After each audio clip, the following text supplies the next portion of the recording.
मैं आज आपको आसान लफ्ज़ों में बताऊंगी कि न्यूट्रलाइजेशन क्या होती है। ये बेसिकली केमिस्ट्री में होता है न्यूट्रलाइजेशन, और अक्सर औकात मैट्रिक में ये क्वेश्चन होता है कि व्हाट इज़ न्यूट्रलाइजेशन, या फिर एमसीक्यूज में कोई इक्वेशन वगैरह आ जाती है तो बच्चे बहुत परेशान हो जाते हैं। और बार बार पढ़ने से भी बाज़ औक़ात ना बच्चों को समझ नहीं आ रही है कि न्यूट्रलाइजेशन क्या होती है। तो पढ़ तो आप अपनी बुक से लेना, लेकिन आज मैं आपको उर्दू में इस तरह आसान तरीके से बताऊंगी कि जब भी आप लिखने लगेंगे या कभी इस तरह अगर इससे रिलेटेड कोई सवाल देखेंगे तो फ़ौरन आपको पता चल जाएगा कि व्हाट इज़ न्यूट्रलाइजेशन, न्यूट्रलाइजेशन क्या होती है, आपको फ़ौरन समझ आ जाएगी। तो आइए वाइट बोर्ड पे चलते हुए लिखा हुआ है न्यूट्रलाइजेशन। तो न्यूट्रलाइजेशन ये होती है बेसिकली कि जब कोई एसिड और बेस आपस में रिएक्ट करते हैं, एसिड और बेस आपस में रिएक्ट करते हैं तो नतीजे के तौर पे सॉल्ट और वाटर बनता है।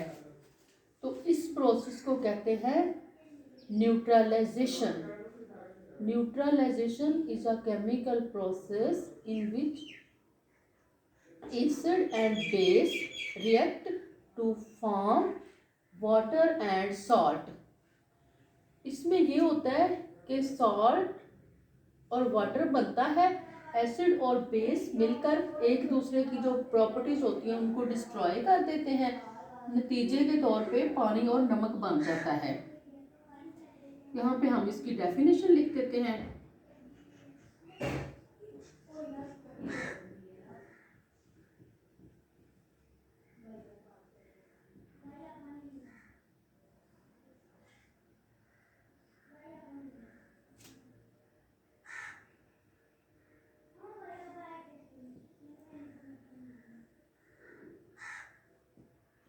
It is a chemical process in which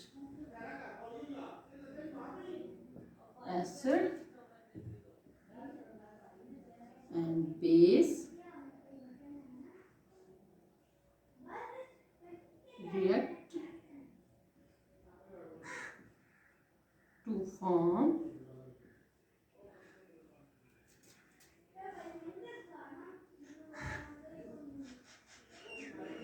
water and salt।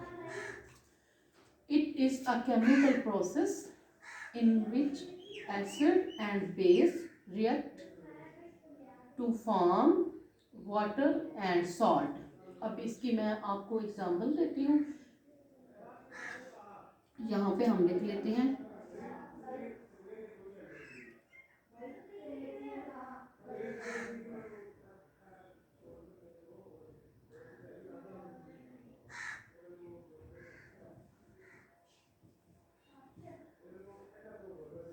ये बेस है, सोडियम हाइड्रोक्साइड भी इसको हम कहते हैं,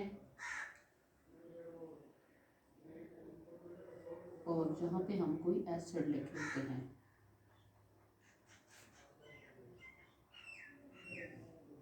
ये हम सॉल्ट जहाँ पे HCl लिख लेते हैं, हाइड्रोक्लोरिक एसिड लिख लेते हैं।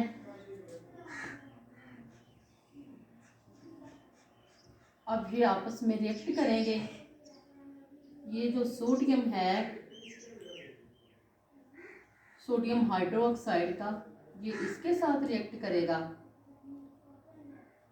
इसके साथ कॉम्बिनेशन बना लेगा, और ये जो H है ये इस OH के साथ बना लेगा। ये H और OH मिलके वाटर बन जाएगा, और ये सोडियम और क्लोरीन मिलके सोडियम क्लोराइड बन जाएगा जो कि एक सॉल्ट है। ये दो तरफा रिएक्शन होता है। ये देखिए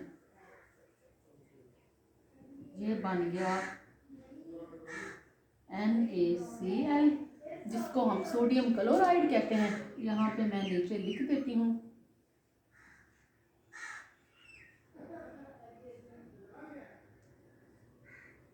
सोडियम क्लोराइड, ये बन गया, और यहाँ पे बन जाएगा H2O। अब हम देख लेते हैं, इक्वेशन को बैलेंस कर लेते हैं। H, इधर भी 2 H हैं, इधर भी 2 मॉलिक्यूल्स हैं हाइड्रोजन के। ऑक्सीजन का एक है, यहाँ भी एक है। अब हम सोडियम को देख लेते हैं। सोडियम का इधर एक मालिक्यूल है, इधर भी सोडियम का एक मालिक्यूल है। अब क्लोरीन को देख लेते हैं।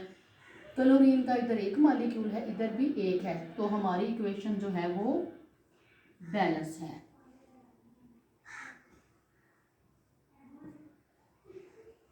अब आपको समझ आ गई होगी कि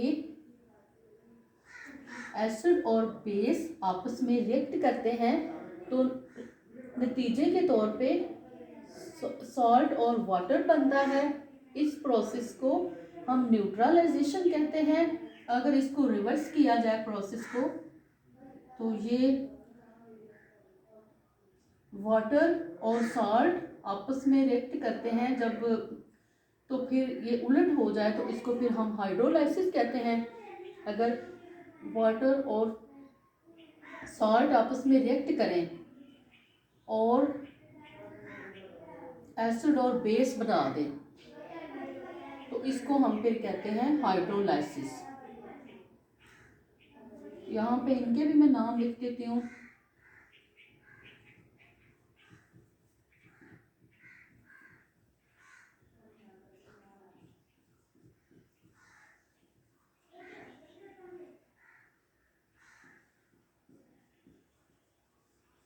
सोडियम हाइड्रोक्साइड यहाँ मैं ब्रैकेट्स में लिख देती हूँ कि ये बेस है और यहाँ पे ये है हाइड्रोक्लोरिक एसिड।